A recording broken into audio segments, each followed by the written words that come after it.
to Board Game Basics, episode number 36. I'm Patrick. And I'm Robert. Each episode we'll try and talk about a board game and a card game. Hosting for this episode is provided by Gameology, Australia's largest gaming warehouse. Thank you, Gameology. Now, today we're talking about Yahtzee! We will talk about Yahtzee because that's a game, and it's a game that's been around a long time. We haven't talked about that yet, so I thought that would be a good idea. And you've played that a little bit lately when we visited Grandma. Yeah. And we haven't been on for a while. We've been busy for the last month. We did get in a Starfinder game in there we'll talk about later, but we were supposed to do it today, and the guy that we do it with actually was on Fantasy Grounds. He told us that on the computer. Oh, did it? Like, what were you doing on there? Just setting up a podcast. Oh, right, okay. Yes, but we've been having to get our bathroom done. Your school holidays have started for the 2 weeks of winter. Mm-hmm. So we've been that busy, and we've got some Japanese students coming. I think we're having one in the end at the start of the new term, so that'll be good too. Now, first of all, we'll talk about Yahtzee, an old game. Do you want to read what it says on BGG for us, so we can... Yahtzee is rated at 5.3. It's for 2 to 10 players. Community 2 to 6. Best with 3 to 4. 30 minutes playing time. Age 6 plus. Community 6 plus. Weight 1.19. Okay, so it's not very heavy. Not very hard. The number of players. Yeah, the thing I don't like about it is when you're waiting around. If you've got like 4 or 5 players, so I like the smaller numbers. That's why it's 3 to 4. Yeah, I like the smaller numbers, 3. That's what's best. And in the old days, it used to be a pain when I was really little, getting the sheets.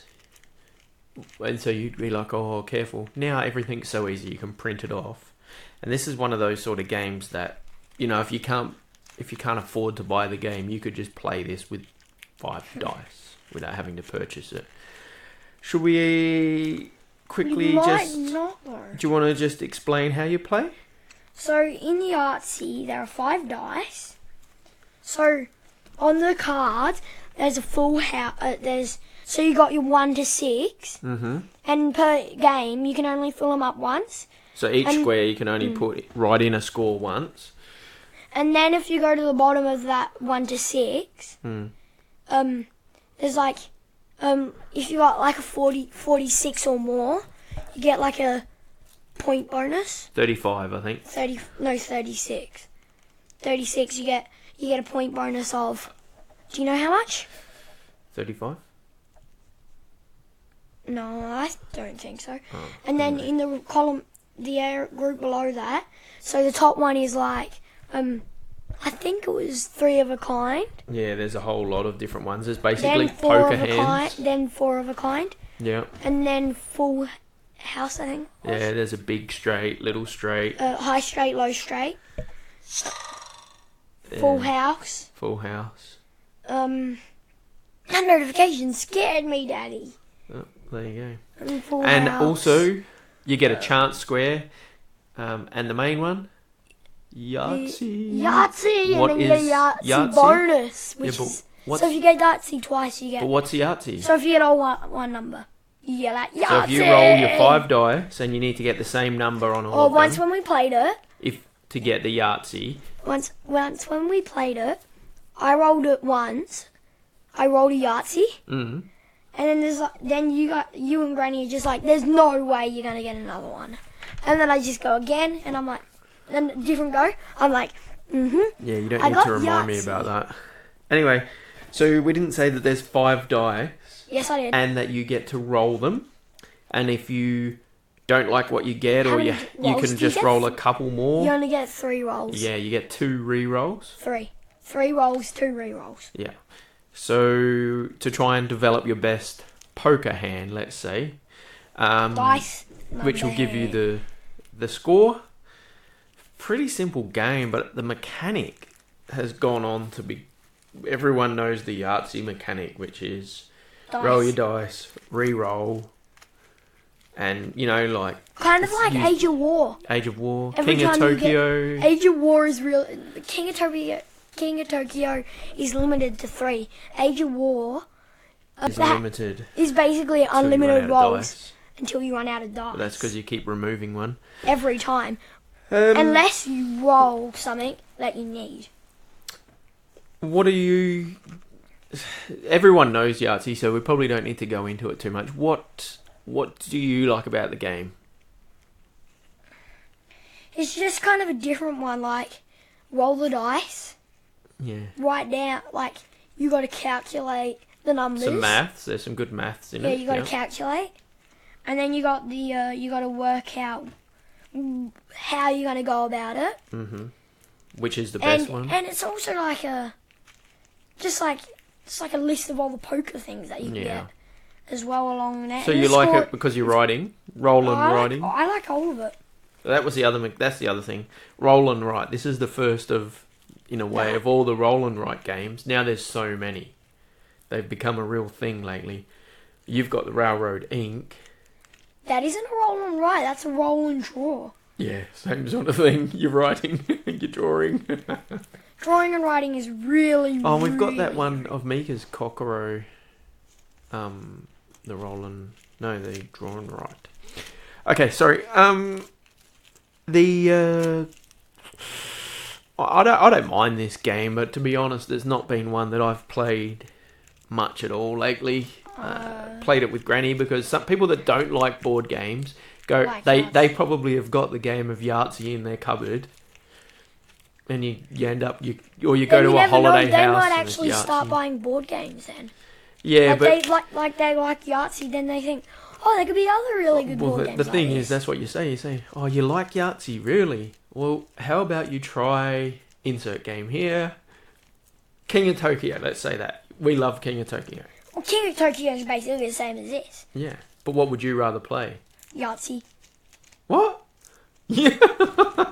You would rather play Yahtzee than King of Tokyo? Yahtzee is fun, and it's not a take that. Yeah, I know. You don't like take that, do you? And sometimes Yahtzee can be a bit more funner. But if we're playing King of Tokyo and not attacking each other... I'll probably want to play that a bit. Yeah, I know. But, anyway, that's interesting. It's basically only Yahtzee just because the take that thing. Yeah, in King of Tokyo, while other players are doing stuff... It's a lot of take that. But you're in the game. In Yahtzee, when other players are playing their turn, you're sitting there going, will you hurry up? In King of Tokyo, it's, just hurry up. No, because they could claw you. Yeah, so you're sitting there going, am I going to be clawed? Oh no. How's that something to do? Or there are some cards that you can play on their turn, maybe. Okay. So we don't mind that game. It's been around forever. We've got a little bit of a history thing there we can read off, maybe off Wikipedia. But it's only Yahtzee just because it's just take that mechanism. With some good maths. Now tell me, what would you rate that game? You ready? Okay, there's one podcast I listen to, and let me tell you their rating system, and you tell me if this one would work. So one is basically, I'm just surmising here. One, I will never play this game ever. I'm no idea. I think they do it on 6, but we'll do it on 5, say. 2 is okay game, but I'm not going to play it again. It's an okay game. Oh, I know who that is. Wasn't that your parent? No, they have something like that. Yeah, no, it's Dukes of Dice is the one that I listened to. Anyway. They're quiet, like... Yeah, similar. They're similar. What was 3? I'm going to have to write this down. 3 is, it's a good game. I would play it. But not much. Possibly buy it, not sure. 4, love the game. Would definitely be interested in buying it. Or may own it already. 5... an amazing game, like top 10% of games I'll ever play. So Then you've No. got to try and break it down. I'm not doing that rating. Oh, No, I'm not doing that I'll tell you, rating system. before we No, do, I'm not doing that rating system. before we do the next podcast, we'll sit down together and we'll write up a ratings on the wall, because then it will help you determine it a bit easier. No, it won't. Anyway, It won't help me. but again, we only really play games that We we like. like. Well, we haven't played a game that we haven't liked. Nah, not really. No, to be honest, no. Although I'm sick of Dead of Winter. I've never even played that. Yeah. So I've seen you you're play saying it a and 9 kicked for Yahtzee? Yeah, it's really good. Yeah, I don't know what I'd give it. Probably like a 7. See, you're always making up your own rating system. 6 or 7. I would What's a never 6 or buy it. 7 for I you? would never buy Yahtzee. Put it that way. Oh, because Granny's got it. No, but I would. Just not a game I would buy. Anyway, we're going to do that new rating thing. No, we're not. Don't. But a Think little bit about of it. history here on Wikipedia. I don't know if you want to read it or you want me to. You too. Just thought it might be of interest to anyone. So the overall concept of Yahtzee traces its roots to a number of traditional dice games. Among those is the Puerto Rican game Generalia, and a German game called Kniffel, and the English games of Poker Dice and Cheerio. But the most important predecessor of Yahtzee is the dice game named Yacht, which is an English cousin of a few of those games. Yahtzee is similar to Yacht in both name and content, although Yahtzee is clearly derived from Yacht. It differed from it in a few ways. And I think Yacht was a game, I think I remember reading somewhere in amongst it all that the people had invented to play on their yacht. I think. That's a bit weird. And it's gone through a few different owners over the time. The ES Lowe company sold the game from 1956 to 1973. They made a few changes to the game and the packaging, and then it was owned by Hasbro, maybe Milton Bradley, and then Hasbro. Supposedly, according to the owner, which is currently Hasbro, 50 million Yahtzee games are sold each year. And it just staggers me if that's still accurate. This is coming off of Wikipedia, right? So, I don't know. 50 If million. you go to the bottom, it will say last updated, blah, blah, blah. Oh, So yeah. I would have to check that. Anyway, I can't believe that. 50 million games. You could just print off some. You don't even need to print off the score sheet. You can just write the score sheet and photocopy it, and you've got 5. You just need 5 dice. That shocks me. Anyway, so Well, because it's easy. We tried doing what's that game that we did on paper, and it was not very good. what? What are you talking about? Illustrations. We tried that on paper. Oh and it's yeah, just like, doing that's our terrible. own version of it rather It's than terrible. than the real one. You like the real one? Yeah. That's why people buy it, because they don't want to make up their own thing. Yeah, but Yahtzee is literally 5 dice and a bit of paper. You could You don't actually. get it.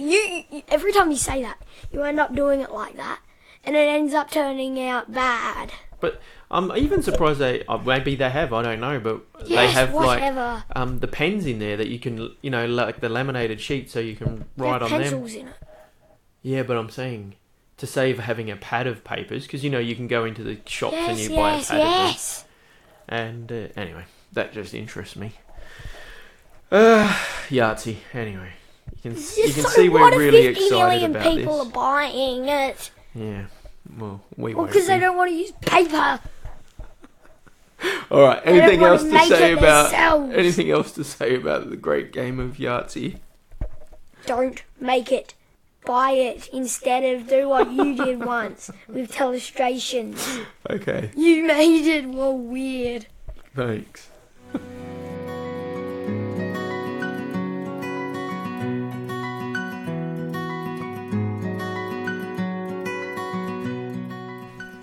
So we're going to talk about role-playing games. Have a little discussion. Yeah, that'd be good, since that's something we've been... Now, we Doing did lately. play the Starfinder. We've now gotten through our second adventure with the gang over at Group Geeky Teacher Parent podcast. What do you mean second Check them out. So we then went through, remember we visited Oh yeah, those things. all the factions? Yeah. Oh, so was that one whole Yeah, so that we visited the 4 of them, if you remember. There were Yeah, there were 4. Wayfarers, who Yep. the ones I have decided to join. What was the one that I become decided one to join? The Guardians? The Exo Guardians. Exo Guardians. Yep.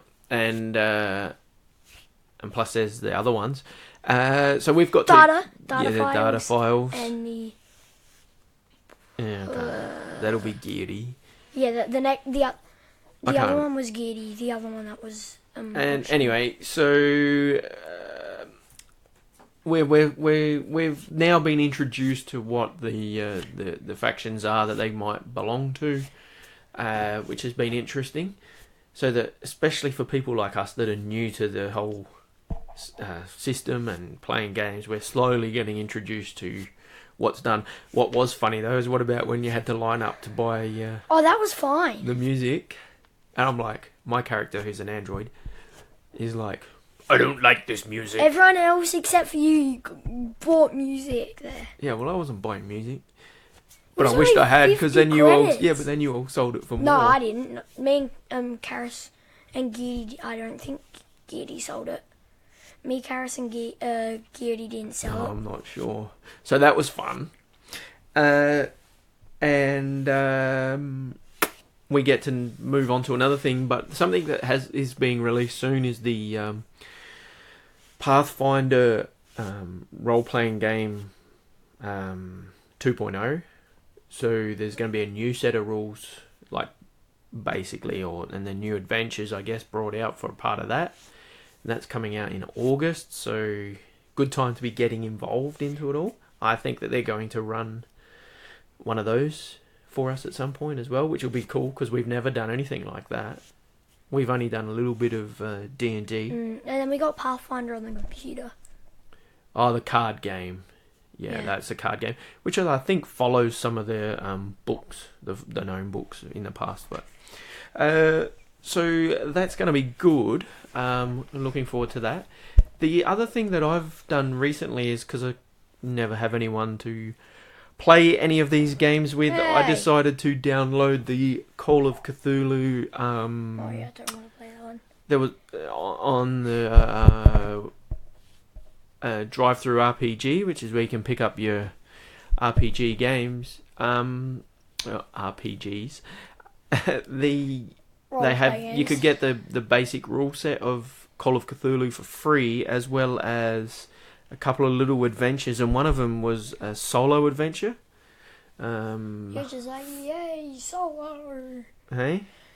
You would have been happy when you found a solo in it. Yeah, and mine was the one I played was Alone Against the Flames, was it? I think, I don't know. which is basically a choose your own adventure, but much more interesting because you have your character sheet. It teaches you how to build a character. So if you've never played anything like this before, you start off by getting on a bus. Those characters are a bit different characters to all the other roleplay games. Yeah, So like you got to roll the dice and then roll under. under 100 or under the number. Yeah, Depending on what kind of check it is. yeah. So with the Call of Cthulhu, you roll it's really just a D100, and you're rolling that, 3 dice basically. and you then get to Two go dice, through and two build dice. your character. I know which dice. 2d10s. So let's say you started playing that, and you made your character. Did you get your character to be someone? No, I didn't do anything. Oh, with you the didn't get character. that part. I just did. All I did was a little bit of it, You went on the bus, and then you drove. and I did nothing else. Oh, right, okay. Oh, it was Mum. Because Yeah. I tried to get Mum to have a go. And while she's enjoyed it, she hasn't finished it. So, it looks like it's just me. I need to find a whole heap of Call of Cthulhu games that could be for solo. You definitely will. Anyway. you get to be like a detective, basically going around hunting for clues, looking for weird things, rolling your dice. Like Seventh Continent. Oh, yeah. Oh, I got so far. I actually got annoyed. I found the place where it led me to. And then I'm just like... I'm right there. Hold on. How was this supposed to happen? We'll talk about that in a sec. So, anyway, that's the other thing I've tried out in a role-play game situation. Now, okay, if you want to get onto Kickstarters, we've had a heap of Kickstarters come. Seventh Continent's come, and I've played through a couple of times, not completed a curse yet. I was so close. You had it out on the table for 2 days. You had it out on the table for 3 nights. Except you made it all the way through. Me pack it up. Well, I made it to where the clue led me. But then you were getting brain burn, so you said... My brain was frying off that game. Right. I got to the end where it said where the clue leads. Don't tell me because I don't want to know. No, I'm just saying I got to where the clue leads me. I did everything I could at the location where it leads you exactly to. The place that's the picture of the first curse. Oop. And I'm just like... I've done everything here. And I'm just like... I kept... Every time I saw that location, I'm just like... I felt like tearing it up. It sounds like you might have needed me there to try and work out what to do at the end, but I didn't want to look because I'm going to play through to that point. We also did get madly. The new expansion for that, so we'll have plenty of time to play that, which will be great. How many curses are there? I'm not sure. Was there maybe 5 or 6? And then in the new box, Goddess is the first one. We did get the replacement cards that came with it. And so you get this box of cards that was the original game, which you take out the replacement cards, and now we've got what is effectively everything we've played and more that we could sell. I've chucked it on Gumtrees, but I might reduce the price because I didn't know what to put it on for. And anything we get for that will be good. Because no point in having 2 something lots. To do with Seventh Continent? Yeah, but only the replacement cards. The free small box that you have to swap out. Anyway, so that's that one. Looking forward to that. What other... We got Mika's the rest of her Kickstarter ones, like the Kokoro, and a couple of other games that came through that we have to play first before I guess we worry about it too much. The Kickstarters I'm waiting for, Unbroken, which has been a bit of a... There's been a bit of talk about that because they've made it, they've made... Yeah, I forgot what you backed that. Yeah, that was a long time ago. Over a year ago. We got the print and play one. Yeah, that's a really fun game, but they were shipping it, and then he's underquoted for shipping, and there's been a lot of people really upset, and he has then said, well, when you get the game, I might run a little campaign to try and get some money back from it. So we'll see where that comes out, but where people have got it in America, we haven't got ours, and it will still be a while. They had a shipping issue to Australia. Is unfair. Oh, well, these things happen. And what else was there? That Run, Fight, Die is another game that we got. I remembered we got that one, though. Yes, but that's just coming. It's nearly, in the next month. But they found an issue that now they've got to add little stickers to the player boards. Just a little circle sticker that says the number 1, 2, and 3. So nothing major, but some people are complaining about that. I think there's another one. Still waiting for Cthulhu Death May Die, which will be awesome. I want that one. I want that one to come already. Do you? It has something to do with death and Cthulhu. Yeah, they all do if you're having to do with Cthulhu or going insane. Or no, or old ones. Plus we've got some others. If it's an old one, you go madly insane. You're just like, no. You've also been playing Dead Throne. You had had that out on the table again. You obviously enjoy that game. I keep getting angry at you because you keep stopping me halfway through a solo match. Well, that's because you can't leave it on the table for 6 months. But I want to. I know. Well, you need a games table in here, in your bedroom. Do it in here. No, I can't fit it anywhere in here. Another It'll take game up my that's whole room. out that I'm actually looking at on Kickstarter, I just backed it for $1 at the moment, is Madara. Which some of the artwork's a bit strange, but the gameplay looks like a lot of fun, and there's a great story with it. And for us, playing with role-playing games is hard to get access to the time and the people to play, although we are loving playing it online. Madara, I want. Madara seems to be the game. I even want it, which is probably strange. Yeah, but there was a game that was on Kickstarter like 3 years ago or 4 years ago, and it's taken them till now to get it out, and now they're going on and making more. So we've got got a couple of weeks. So it's a like a Gloomhaven in the sense of a dungeon game, but with a lot more story. So that's why I like the idea of it with Japanese type artwork. Madara, I would probably just watching videos of people playing it. Looks like I'll enjoy it way more than Gloomhaven. Really? Yeah, I thought you liked Gloomhaven. Yeah, I do, but you think this will be more? Yeah, the artwork's probably something that intrigued you more, and the story. And also, I like being able to paint the miniatures sometimes because that gives me something to do. The story and setting up Gloomhaven is actually quite fun. But also, just so you know, with the game, then there's so much story involved. There is actually an app that reads you the story.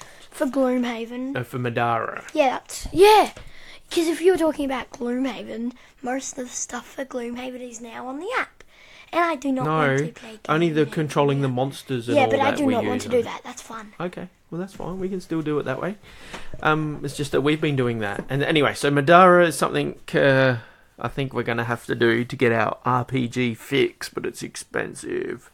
Anyway, talking about Gloomhaven, my character, I'm the fourth person in the group that will be able to do their character and upgrade them or retire them and get my new one. I'm one scenario away from doing that, so that's going to be good. I'm pretty much sick of my little tinkerer because he's like a level 9. He's the beefiest thing in the group, and little Grink is taking all the hits and got a heap of cards. And anyway, I'm just about done with that and excited to get a new character. And I imagine that's what it's like when you play a role-playing game and your character dies or something. You get to play a different character, because who wants to be playing the same character forever? Yeah, you a little bit, but you're probably just not wanting to have a character die, in brackets, in the quotations. So that's that. So what else? Oh, and now on the podcast we listen to of the people who we play the Starfinder with, the Geeky Teacher Parent podcast, they got our game that we sent them, the test match cricket game. And they reviewed it on their latest episode. What did you think about that? I reckon they just need to play it a bit more to get better at it. To get the hang of it, yeah. And it sounded like they enjoyed it a lot. Yeah. I found it really interesting listening to them as Americans talking about the game that's so big over here. And the one that I have and the one that you have, neither of them are magnetic. No. And we when we first got it, we basically just read the rules and then we know this game because it's played over here all the time. Because we know the sport. And you get off to it easier if you know it. You probably start it off easier. So if anyone's interested in hearing an American take on the board game test match, check them out. It's a good idea. It's great to hear the different way of explaining it. And there was a bit of a history about cricket, which was cool on that episode. Oh yeah, same as came from the same place as baseball. Yeah. Weirdly enough. In a very distant same age as the other, basically all the other games. Okay, now this has been... Oh no, this is about the right length episode now. We haven't done it for a while, so it's good to get back on to doing it. Hopefully it's not 3 weeks until we do the next episode, and we've got to start doing... I think the next game we do should be Treasure Mountain, the game that you love, that you got off Kickstarter. Because we've done some old games now, maybe we need to do a new game, and that's pretty new. So anyway, what do you think about that? Yeah, I know you like that one. Okay, well, do you want anything to say, or do you want to take us out? Hosting for this episode is provided by Gameology, hosting Australia's largest gaming warehouse. Yep. And if you want to email us in at Board Game Basics podcast at outlook.com. Thanks for listening. So that's bye from me. And bye from me.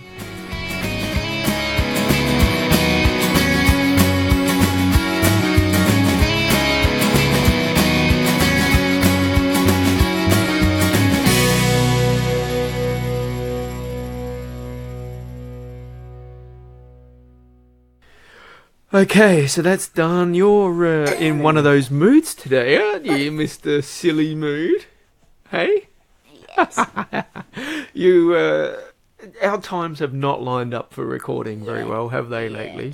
Whenever you're good to go, I've been too busy. You're going to work.